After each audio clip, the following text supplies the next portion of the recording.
I done been through it all, man. Wars in my head, thinking that I'm better dead. I get panic attacks every time I'm asleep. I've been waking up screaming and covered in sweat. Anxiety's killing me, made me depressed. But it's one thing I look at as something to test me, to see if I wanted to see how I'll get it. So I'm never sweating the days I don't rest, which is every night I've been working. Every night I've been...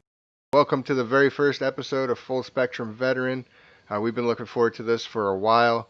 Glad we finally got a night to get started here. I'm Jeff. I got Slim with me tonight and every night, and we're going to be talking to you guys every week here about some awesome cannabis facts. Slim, why don't you go ahead and get started here? Let us know about yourself a little bit. So I've been in the Harley industry for about 25 years, was Marine Corps in the 80s, an advocate of cannabis for well over 30 years, a member of NORML. And I just feel that what we're doing in this whole podcast concept is brilliant for many reasons, because I think where we're going in the cannabis and CBD industry, I think there are more than just medicinal opportunities for veterans out there. And I think that's a huge reason why we're both doing this. And we both participate in both the medicinal aspect and the business aspect of it as well. Right. So I think we can shed a lot of light and a lot of opportunity for people that are veterans that maybe don't have the facts, don't have the education or knowledge, or just don't have an avenue to get the knowledge and education. So, right, yeah, definitely. I think the biggest thing is a lot of people have miseducation too, and in the military, for a lot of the reasons that people want their medical marijuana now, it was a stigma in the Army or in the Marines, in any branch, to even talk about, depression or anxiety and things like that. And, you don't want to have to go to mental health and everything like that. So I think that stigma still kind of follows when you get out too. That stuff's kind of ingrained in you now. Suck it up. The suck it up mentality, get through right. it. Don't be a pussy. Yeah. And, these people, a lot of people sit around and hear for years now, oh, marijuana's helped great, but they can't fight that internal stigma, that there's no problem with going and finding it now and getting it and using it as treatment. So of course, just like Slim had introduced himself, I'm Jeff, retired Army, joined in 03, medical retirement in 2014. Completely kind of different world of, how cannabis was presented to me than where Mike is. While he was already being an activist for all these years, I was in the military, not really even giving it a second thought.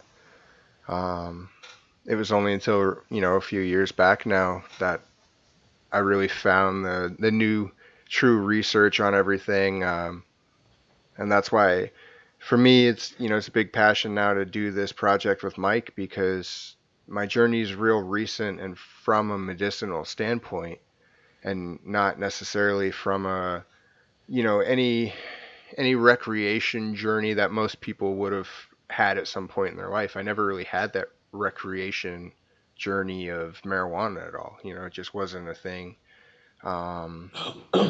It wasn't a part of my life, I guess. You know what I mean? So to come at it from a medicinal standpoint all these years later with plenty of medical battles to fight, Jeff, it was a lifesaver. Yeah. It's your generation of veterans that are giving validity to cannabis now. It's when 80s, 90s, you were frowned upon. You were not. Nobody wanted to listen to the medicinal aspect of it. Even so, we were ahead of our time and we understood it, and we listened to other research. Even so, it was thin. Like it's your generation. It's you guys that are giving us the validity, and the ones that I think we're preaching less to right now but because they are a lot more educated than my generation may be in this avenue of it, especially where maybe the VA is going with it. But that you so you what you just touched upon is super important. Yeah. I like that we have different generations to be able to cover. Because, you took a different path in life than a lot of people may have taken. So your um, age would be very different on somebody else that took a pretty average walk of life. You know what I mean? So might be sitting at some, who knows, just around people that also never would have ever considered marijuana use before. Never even giving it that thought that it's something that could help. It just isn't a part of his life at all, um, and would never even consider it any more than ibuprofen or whatever. You know what I mean? So, um, and I had to kind of come at it from a different approach too. Like, you don't think about how medicine's made. What if the way ibuprofen was made was by growing a plant and then drying that plant out and then using powders from the dried out plant to make ibuprofen, and people have no problem with it because it's a pill form. You know what I mean? But they don't give any thought to, and I'm not saying that's how ibuprofen's made. I'm just saying I'm comparing it exactly to marijuana. You know what I mean? You wouldn't give it a second thought because it's ibuprofen, and that's how that's been pushed your whole life was ibuprofen's no big deal. But if marijuana comes into play, it's a big deal when it's grown. It's a big deal when it buds out. It's a big deal when the buds are dried out, and then it's a big deal when you use those buds. You Prior know, prior to 1937, it was a main staple in all of our diets. It was yep, fed to all of our livestock, all of our chicken. We were getting CBD and cannabis medicinally through our diet, and we were probably never healthier in this country until 1937, And then the industrial age and the budding of processed food and pasteurized and things like yep, that took form because it was more profitable. right. Yeah, I think one of my first edible experiences, um, I kind of came to that realization myself, like just kind of how I felt throughout it. There were a couple euphoria style, parts of it the first time I tried it. Um, but then there were other parts where for a little while I just kind of felt good and normal, and I don't really know what normal is anymore, but at that moment, like, I felt like there weren't any issues at the moment. Nothing hurt. I wasn't in a bad mood for no reason, things like that. So if there's the way to kind of just, and that's where you start doing your own personal research, with strains and percentages and how many milligrams to use, and that's definitely something we're going to be talking about heavily on the show, um, to teach everybody things like this and methods on how to find what works best for your body and everything. But you know, I like it that I've kind of gone on that experience, and while it's going to be different for everybody, I can't necessarily recommend one strain that's going to be a cure-all for everybody the same way it is for me necessarily. But I'm looking forward to passing on like that is knowledge. That's things you need to know. Strains matter. What an indica is, what a sativa is, what a hybrid is. That stuff, it matters. You can't just grab a bag of weed and smoke it and think you're cured now. You know. That's how we grew up, though. We had no choice when I was a kid. It was just whatever you Oh could yeah, for know what sure. it was. It was just green, you know? And I had a few experiences like that growing up too, but I was just never super into it for whatever reason. But um, I'm I sure that had plenty to do with the $10 that I spent on it. you know. I was a teen in the 70s. So the late 70s. So I was in seventh grade when I first started smoking. It was the Right. beginning of junior high, somebody came up and we smoked and it was like just another experience, but back then the cannabis was not what it is today. Obviously, it was 10, 11, 12% if you were lucky. You know what I mean? Mhm. but you still could tell that it made you feel good. It made you feel physically good, mentally good, and you Right. knew there was more to it. Even so, the war on drugs and the egg commercial and all these things kept trying to pitch you the negative of it. You knew deep down inside that you were right. There was something beneficial to it even then, and I'm sure you felt, maybe when you first tried it as a young age, you were not fully developed. You weren't at the Hmm. point where, some people embrace it, some people don't. But when you are an adult, and especially an adult who has been through traumatic experiences, who's been through a real lot of adversity, whatever it may be, Right. they tend to be people who, if not medicated, seek their own medication. And there is Hmm. no greater and safer route than cannabis. Far better than alcohol, opioids, cocaine, heroin, pills that we all know so many veterans turn to. Uh, Hmm. or Alcohol. yeah, it's bad, and cannabis is such a great way to substitute all of that and still function on great levels and still and get benefits from it, not Right.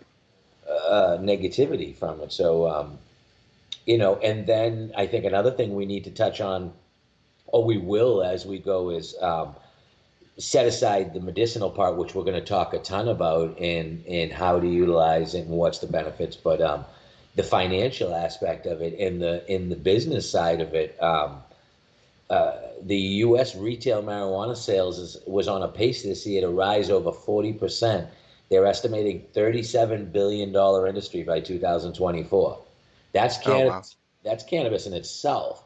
The CBD market, which estimates the global market valuation for cannabidiol, will cross 89 billion by 2026 projection. So Hmm. both industries are potentially the next dot com.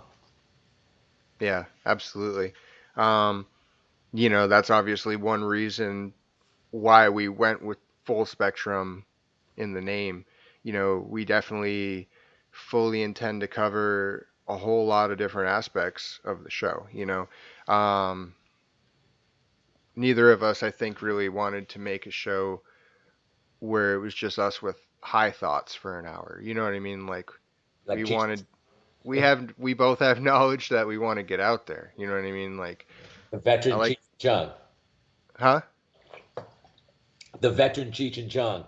Yeah, exactly. And there's podcasts out there like that, and plenty of them give knowledge too, but I think it's going to provide unique experiences and perspectives of the industry, recreational and medicinal, um, because it's different for different people. I can't judge somebody based off why they want to smoke it. I'm Eh, not saying, or, vape it or use oils or whatever you do, I don't think anybody's different for any other reason.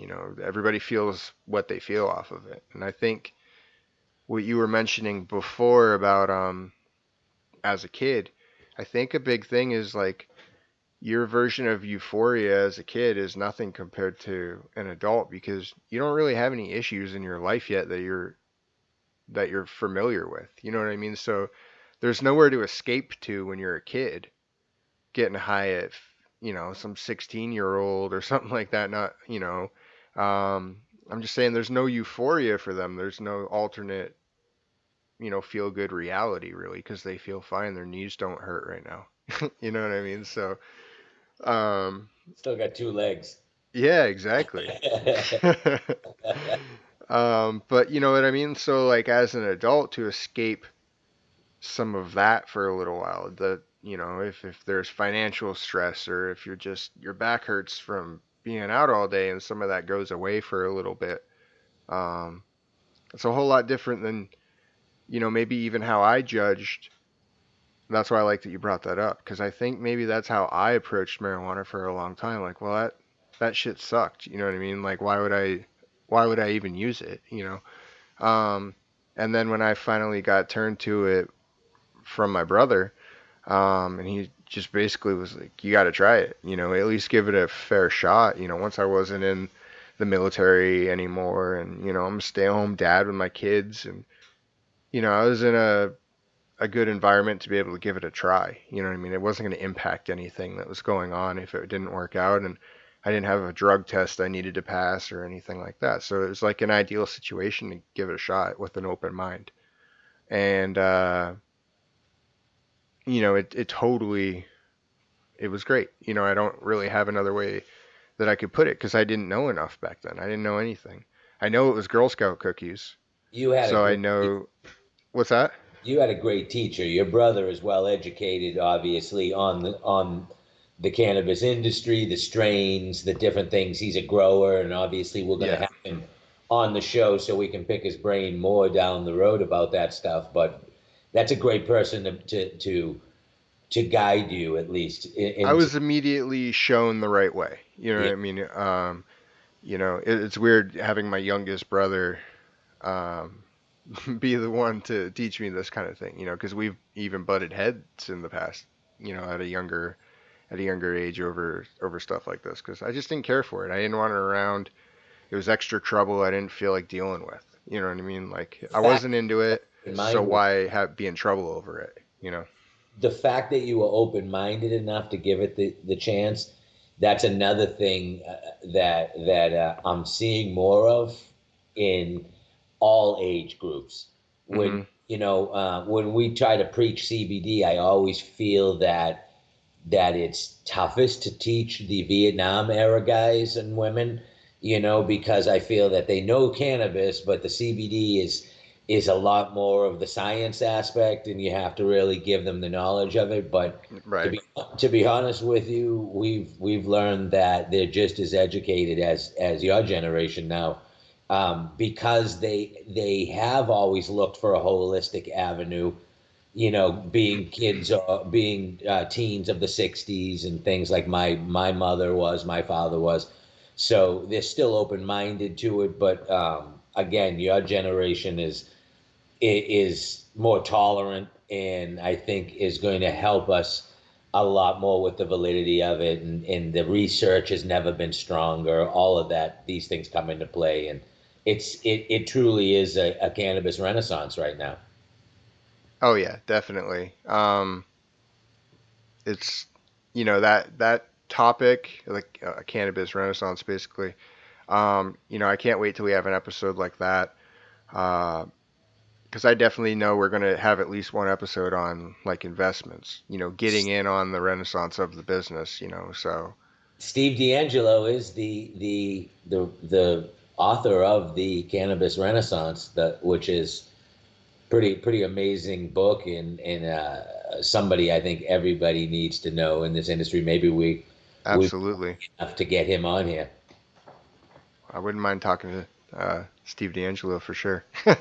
Absolutely. Another That'd person be who's a veteran advocate as well, and has also pushed and worked with various veteran cannabis nonprofits to help the VA and others be more educated and open to prescribing and such. mhm.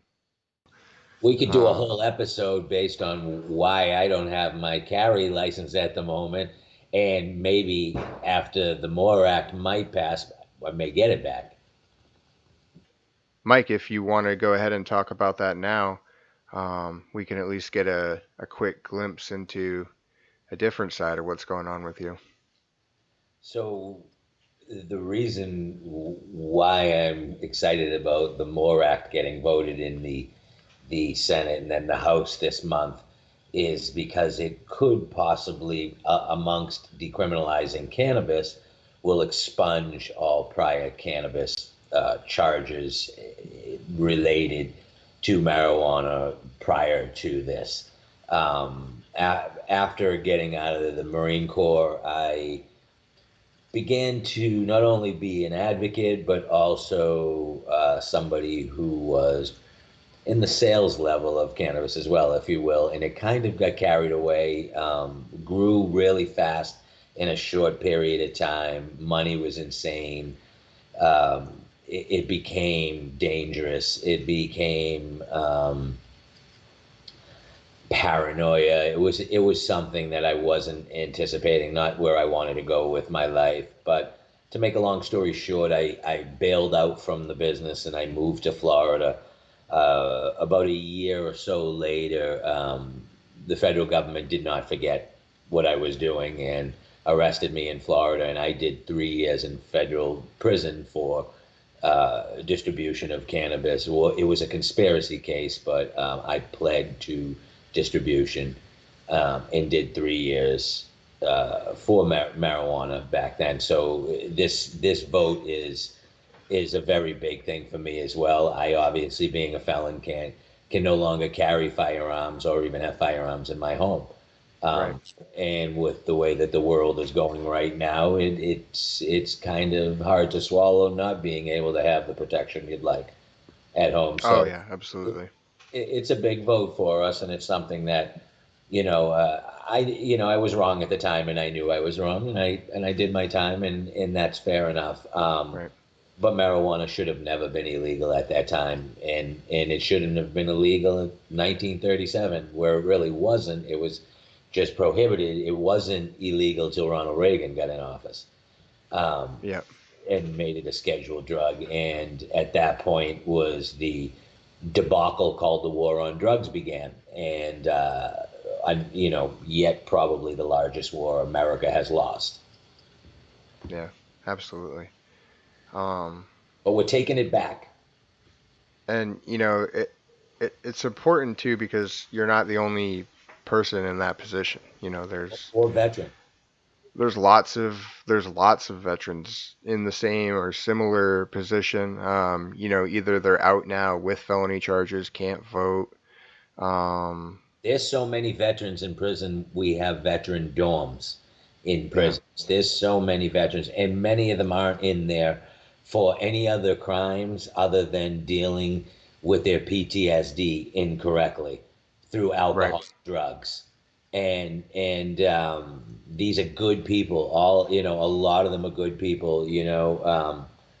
And they don't have anybody in there to be advocates for them to help them. So this is a lot to pertain with that as well. For people to be able to just see it kind of normalized, that's really what we're trying to do is just make it a normal thing. I hate that. Um, I hate that opioids are such a common thing to take. Ibuprofen, I something horrible for your stomach. right. I think I haven't touched on it yet. Similar to your story, I guess I'll touch on my story now. What really kind of prompted this whole thing? Um, a couple years ago, especially right after I got out of the military, and even for about the last year while I was in the military, I was like just pumped up on opioids, hydrocodone mainly. Um, I can't remember. It was I can't remember the name of all of them, but it ended up at one point I was up to over 120 milligrams a day. Um, Twice I put myself in the emergency room, not overdosing, but actually just forgetting to take a pill. There was this one that I was supposed to take at night, and I usually, at the time, I usually took that one at night. I didn't have any other pills actually, believe it or not. I didn't have anything else to take at night, so I would always forget it. And it was such an important amount of milligrams apparently into my system because it was a slow release pill. Um, that if I didn't take it for like a day or two, because memory is another big issue with me, so I'm not gonna always remember stuff like that, and that just is what it is, and that's why I hate pills. But I ended up in the emergency room, basically having withdrawals. You're physically addicted. I Physically, was, I it, mean that your was body needed that it. was like taking an addict's drugs away immediately. Except I was doing it to myself, and I was doing it because I was forgetting, you know. And I was Doing it. super, huh? The VA was doing it to you. The VA was absolutely doing it to me, and I'm not gonna put blame, but yeah, I mean, if I went in there sore, they just gave me more medicine. You know what I mean? So, and I'm not a doctor, So for a while, I'm going to listen to you. Um, and it got bad. It got to be a lot. Um, I wish I could remember what the exact milligrams were. There's probably a way I can go back and look at the Too history. too much. It was a lot, and so I started to do some research, and I was gaining a lot of weight. I wasn't looking good. I wasn't liking where I was at the moment in my life, and so I started kind of doing some research on other pain management options because, like, when I was in the military, I was fortunate enough to be an instructor at Lackland for a while, which put me right at the heart of all the, medical stuff between the Air Force and the Army. Because I was Army but stationed at Lackland, and so I could go to either Fort Sam Houston for medical stuff or right there at Lackland. So I had access to two of the best medical hubs in the military, depending on what branch you wanted to deal with, basically. Right on. And so I had access to some cool stuff that other people didn't. Um, I mean, I guess it's not necessarily cool, but but I had like acupuncture in the military, and they did the needles all up and down my back and behind my knees, and then put these uh, like little piercing looking things in my ears that you were supposed to leave in for like a week or something. Like I had access to stuff I didn't hear about anywhere else, really, but none of it really helped very much. I had a bunch of the radio frequency ablationings done where they burn off nerve endings. I had a couple of those procedures done on my back, and they helped temporarily, but it wasn't really much more than any other like injection you might have. Anyway, but I found a pain management doctor, and he had horrible reviews online, like a 2.5, and almost all of the bad reviews were, this guy's just going to take you off your medicine. And I was like, well, shit, that's exactly who I need to go see then. And pain management doctors are kind of like chiropractors, where some people think it's bogus what they try to preach or whatever. Because a lot of people have alternate healing methods, which we're going to be talking about every day. Every time we're on the podcast, we're talking about an alternate healing method. Anyway, um, so I kind of was already into experimenting different ways to help my health anyway. And sure enough, this guy, the first thing he wanted to do was, let's start cutting your meds out. And at the moment, I was very apprehensive, like, I'm going to feel like shit, and I already feel like shit, so I'm going to feel worse if I'm not on my meds. And then, so he started a regimen to get me at least tapered down. And then he's like, I want you to go home, and I want you to Google opioid-induced hyperalgesia. And I'll do a link for this. I'd like to do more in depth and maybe even get a hold of that pain management doctor or a similar one to actually come on and talk about things like this. But basically, opioid-induced hyperalgesia, what it does is the more opioids you have in your system, the more intolerant to pain you are. So everything hurts more than it would normally hurt. Little tiny things hurt a lot, and then you might even experience phantom pains in areas where you're not actually having pain. So, and I mean, I know we can get into a lot with you and phantom pains too, which is going to be important for a lot of people as well. Sure. So, but for me, basically, for 2 years at least, it felt like I had a knife in my back. There's no other way to describe it. There was a knife in my back. There was no way to get it out, and it always would feel that way. And so for a good 2 years, I could barely do anything. Like, I could still function.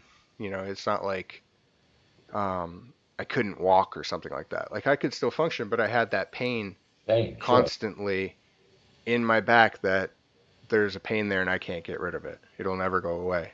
Yeah.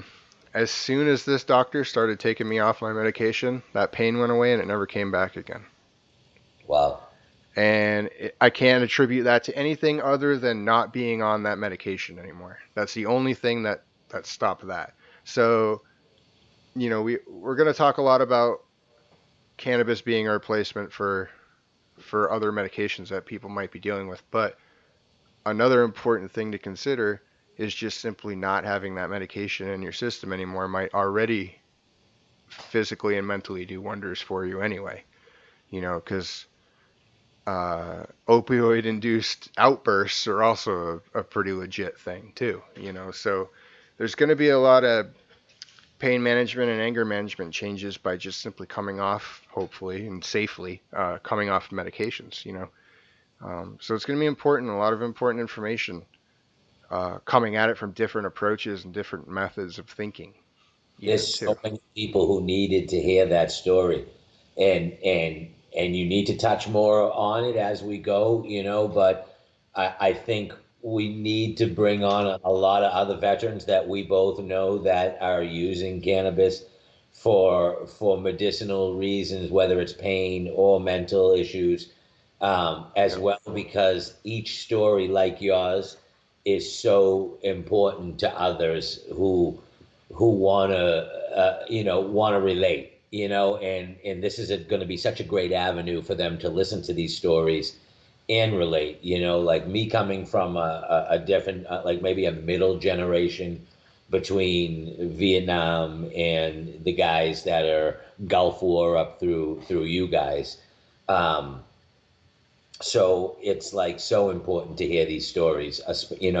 For me, I'm non-combat, so I don't have those kind of trauma issues and such. Yeah, I had an accident, things like that. But um, your stories and where you're coming from and how you ended up with cannabis, getting away from the VA opioids and all that stuff. That is such a huge part of why I'm doing what I'm doing, why I started a CBD Right. business, why we're doing what we're doing. You know what I mean? So I love the fact that you gave us a chunk of your story there. You opened up and told us, because that's, when people see this, there's going to be so many people who are going to go, that's me. That was me. I get it. Yeah. And Yep. I want so many others to come on that have that similar story or path, and preach it as well, because the more people that preach it, the more people hear it.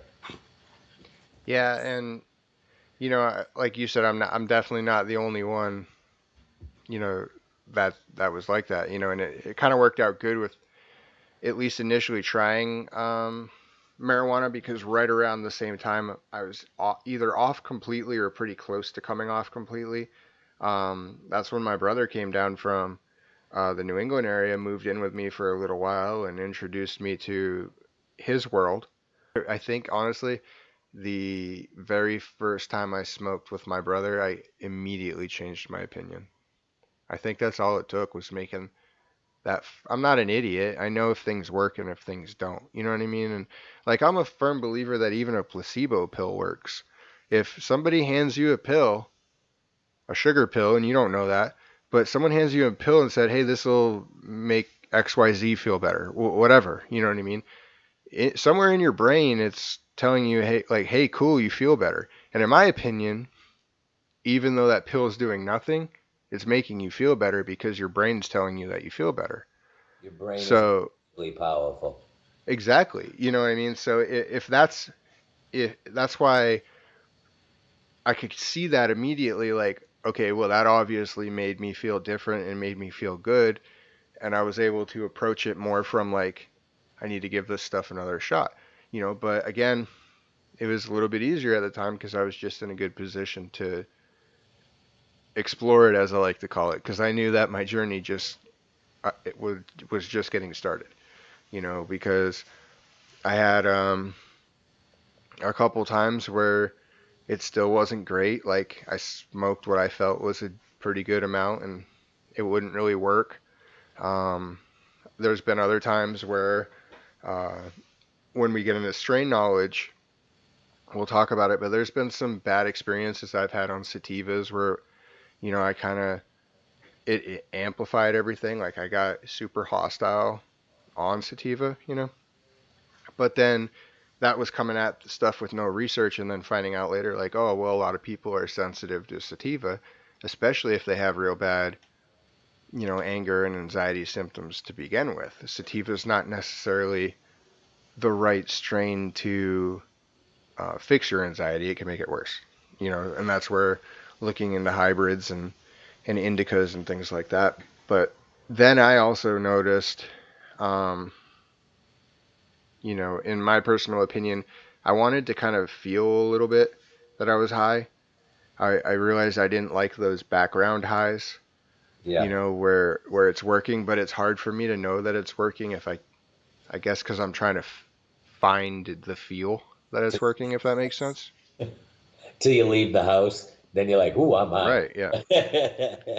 And so that became an issue, and I'm not gonna always just say, "Oh, it's great, it's great, it's great," because there's issues. Like, what if I don't feel high, and then, because I'm a stay at home dad while my wife's out at work. So like, what if I go out somewhere with the kids and then it hits me? You know what I mean? We went to a park or something.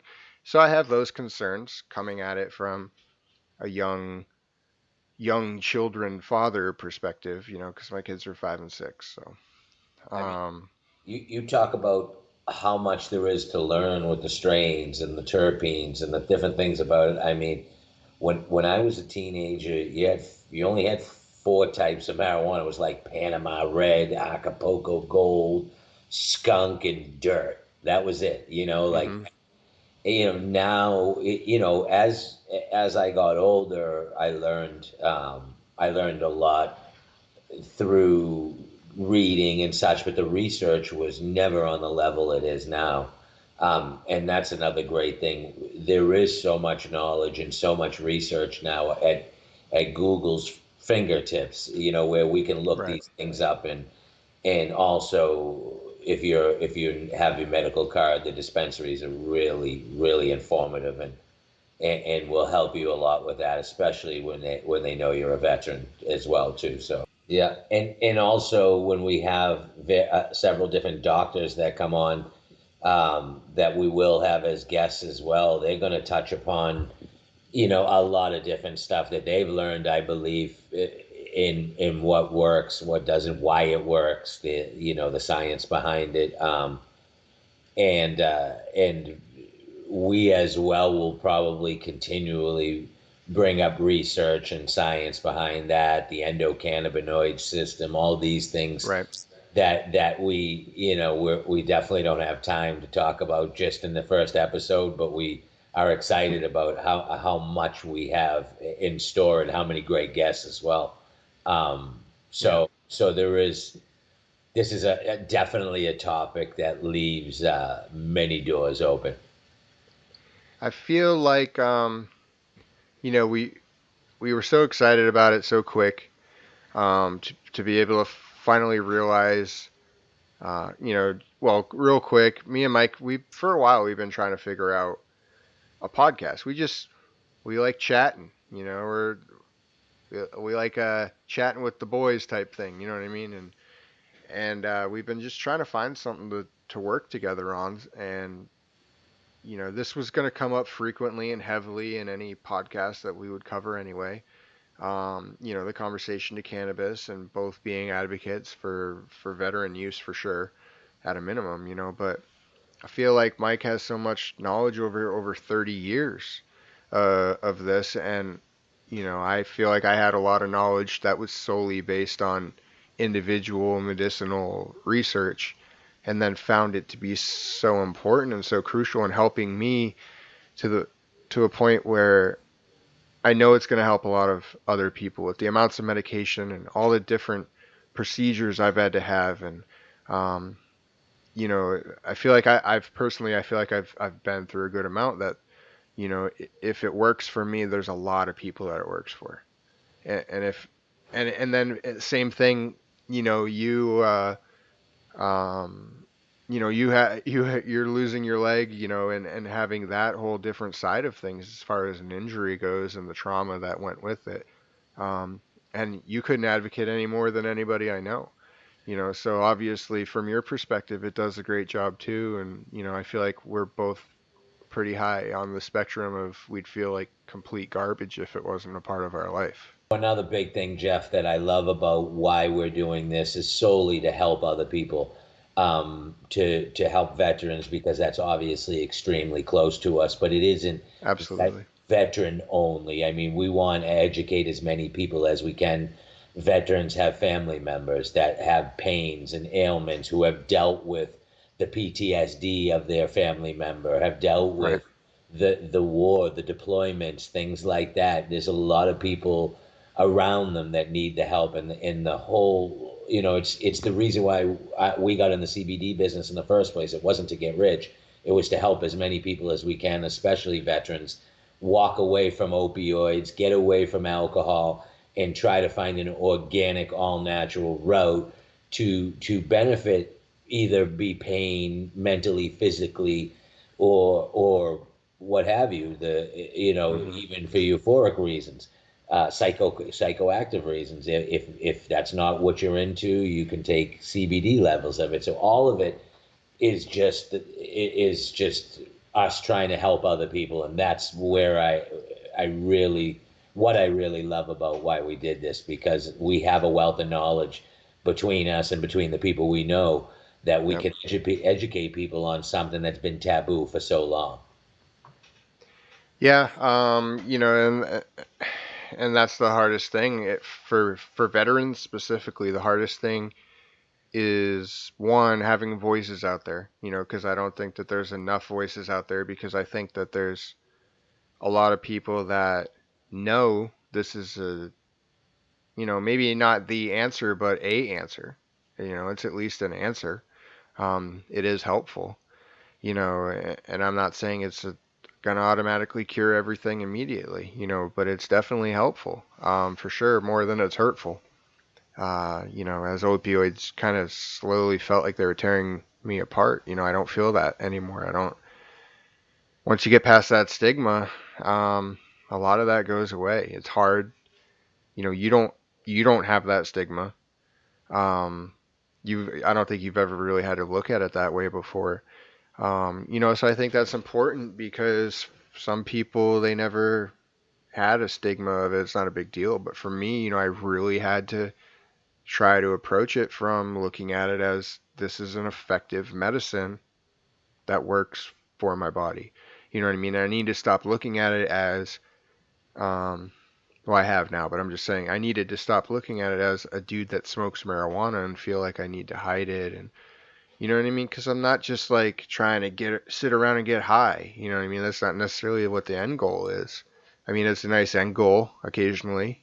Sometimes that is what I'm doing. I just, everything's cool in the house and everybody's relaxed, and so I'm just gonna chill for a little bit. You know what I mean? And I um, effectively I effectively run three businesses, and now we're doing a podcast as well, and I do it pretty much effectively using cannabis 24 hours straight through while I'm away, absolutely, yeah, in some form or shape, whatever the time of the day or what the subject may call. I may try something different that I have at my access, that helps me dial myself in, or guides me and cuts the edge off of something that may be stressful in another aspect of my life, but now it isn't. right, Um, so the the biggest stigma of people, oh, I'm going to be lazy and sit on my couch and play video games all day. It's a crock of shit. I know so yeah, many people who functionally use cannabis all day, and are CEOs, are wealthy entrepreneurs, aggressive entrepreneurs. There are plenty of people that do it effectively. And once you educate yourself, and you could do it where it is something that you're only using in an all natural state, rather than things that you may have used prior to get around the pain, or the right, the nightmares as such. yep, yeah. I mean, it's just it's hard to kind of come at it from the a new perspective that you never had before, and to quickly kind of do it, because I felt like I had to hide it for a long time, or it wouldn't come up, or you know, and then I realized that you don't you never really hear about anybody that smokes, but I think statistically the last time I looked something up, over 60% of adults are marijuana users currently. And But 80% of the nation approves of it being federally legal. Yeah, exactly. But I don't know anyone that I've had an open discussion with ever about being a marijuana user necessarily. I mean, in my own, in the community we're involved in, obviously, we have discussions like that every day. But, I can't think of the last just adult I've half known that either of us ever disclosed that we were users to each other. You know what I mean? It's so obviously it's a normal stigma, well outside of just veteran status. Because I know plenty of people that aren't veterans that they're either in a position where they can't for work reasons, or they don't want to disclose that information because it's a part of them they feel like they have to hide. And I think that's what I want to get rid of, because that's the hard part. It was rough sometimes, even in the military, to want to try to go get help, because you just couldn't help but think that everybody's going to judge you for going and trying to get help. Meanwhile, you're not really considering the fact that everybody else probably wants to get help too, and somebody just needs to do it first. Yep. You know what I mean? So, I have no problems using my voice at this point now. I feel like I'm in a comfortable point in my life, and I've come at it from a different approach where I don't look at it as a dude smoking pot. You know what I mean? Because I don't feel like it's that way, and that's another thing I want to try to help people with. Was a couple years ago, I would have looked at this as a dude smoking pot, just because that's what I was taught, because I didn't give a shit about it. Hey, I didn't know. times we're just gonna want to sit down and get really stoned for no other reason. Hell yeah, because it feels Yeah, great. It right. feels get great, and it's doing something for my body as well. So yeah, we are gonna do that once in a while, but functioning and doing things that we do, we're able to do that based on the knowledge we have. And it's no different, than I'm not going to beat alcohol versus cannabis down people's throats, but if the average person drinks a beer or two every day because it just kind of loosens them up a little bit after the day or whatever, and then there's a good Saturday with nothing going on, so you know what? I'm gonna take a whole rack down. You know what I mean? There's no different in that, in my opinion, than functionally smoking during the day, but when shit's cool and you have that chance to get drunk, well, I'm just gonna smoke a little bit extra and get a little high, and it's gonna last about as long as probably even less than how long you're about to be drunk for, and then feel like shit the whole next day.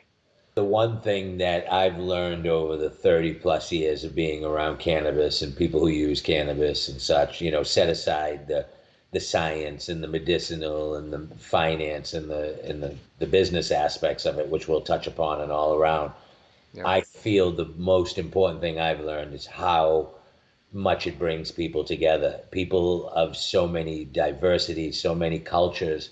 It is one thing that everybody has in common from all different walks of life that just doesn't phase anybody. You don't, it doesn't phase you where that person's from, what they look like. It doesn't, Right. you're bonding over something that you both feel works great for your mind, your body, and your soul. I had the opportunity to be a judge at the High Times Cannabis Cup back in the early '90s, and we bounced around, because when you wear a judge's pass, you get a free gram of hash and a free gram of marijuana Hell from yeah. anybody who is an entrant. Mhm. So we would go from different little spots, little coffee shops and stuff, and we met people from Russia, China, Africa. I mean, U.S. Just of all cultures, all diversities. We couldn't understand each other for the majority of the time, but we just got along great. We Mhm. bonded on one simple thing, and I've seen it. I've seen it at concerts. I've seen it at just different places where people immediately bond over that one thing. People that necessarily would never bond ever on the street ever in a million years, but somehow rubbed elbows over cannabis. Yep. And it's such an amazing thing. And when people get together and smoke, you know, we joke about when we were younger and we'd go and drink by the log or by the pond, and we'd have what would happen 9 out of 10 times? Somebody would fight, right? There would always be a fight. Somebody Hmm. get drunk and throw dukes. Same when we Yeah, got yeah. in our 20s, we would go to bars, Faneuil Hall. People get drunk, they throw dukes. They're all fired up, drama all the time, Right, right? right. People don't get together, they smoke pot. There's no drama. There's no fighting. There's love, you know what I mean? There's love Yep. and snacks. That's it. Yeah, exactly. Plenty of Snacks. food. Yeah, Definitely you know? food. Somebody's ordering pizza at a minimum. Yeah, yeah. And if there is ever drama, that person's tossed out immediately and is not allowed to Hmm. sesh again. Yeah, You know? yeah. You will not come back for another session. Yeah, no drama in that Yeah. circle. That's just, there is so many great things around the world of it that's beneficial to everybody, but nothing more beneficial or more important than that aspect of it. Oh yeah, absolutely. The camaraderie, basically is amazing. Since we've decided to start this project and do our research and try to find other people that we'd like to be a part of it. Um, I feel like we've been welcomed into this almost little like a secret society of advocates, and we were welcomed with open arms.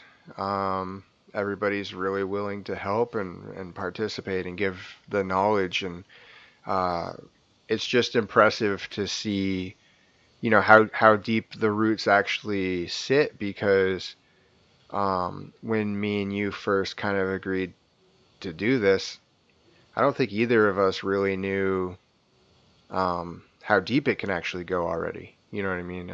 So it's nice to see that there's so many voices already, and we all have the same message. And for so many of those people that I've already met to all want to be on the same page, so we all have the same message to get out.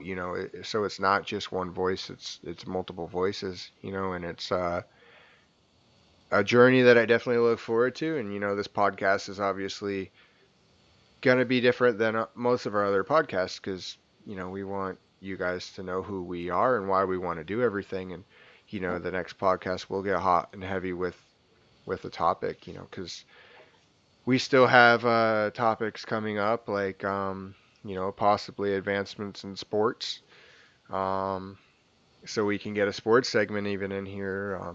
Mainly situations where there's been changes where cannabis, like it's might not necessarily be allowed, but we don't test for it anymore. So do what you want with that information. You know what I mean? So it's a great way for sports to not have to agree or even really say go ahead and use marijuana, but by simply saying, well, we're not testing you for it anymore. You can formulate your own opinion now whether you want to use it or not, because it doesn't matter if it's not a test. So I think that's a good way for sports to really approach it, where they don't have to say yes or no. They can just say, we're just not looking for it. And Right? CBD has already broken that barrier in many sports like MMA and such. Yep. It's touched upon. So that already has broken that barrier. I think cannabis is tolerated in a lot of aspects now, but soon will be allowed on a medicinal level in all sports because it has to be. CTE is an issue that people, continually talk about. They're working around things in the NFL and the NHL to protect the brain, but still, I think cannabis there it can do a lot for healing, especially considering one of the greatest things that CBD and cannabis does is combat inflammation.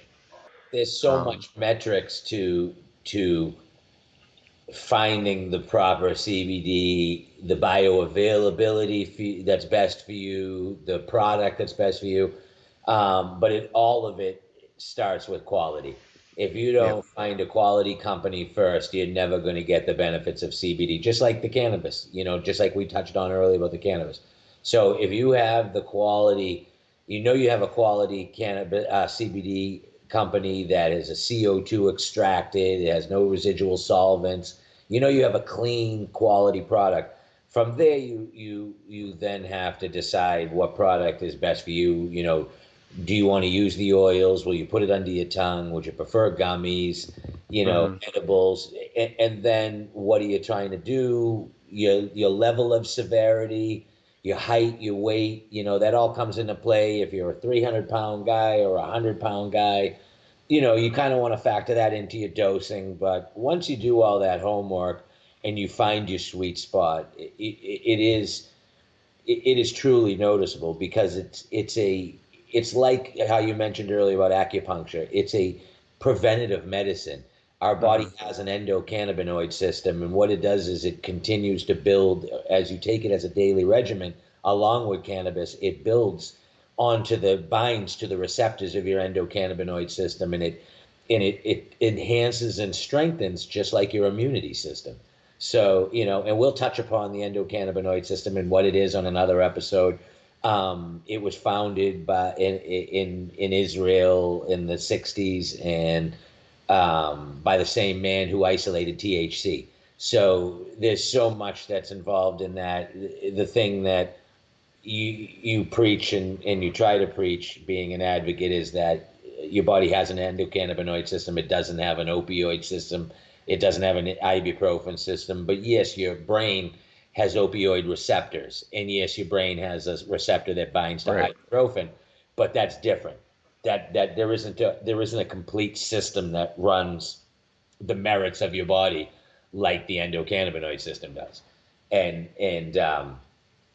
it's why it's so effective, and it's why it works in long-term daily regimens. It's why the Chinese have been using it for hundreds of years as well. All right, Mike. Well, I feel like we covered it all a lot today, you know, and really just kind of briefly touched on everything.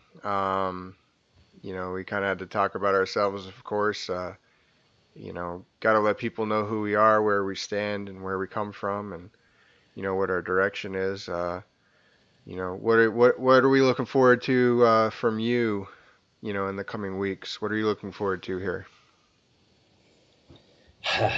I I really really think I'm looking forward to most of the guests. I can't wait till we get some of these guests on because testimonials are excellent. They're good to have people fill in, but the professionals, those doing the research, those on the ground level of it, I think that's really what I'm going to be more excited about coming and being able to pick their brain as well.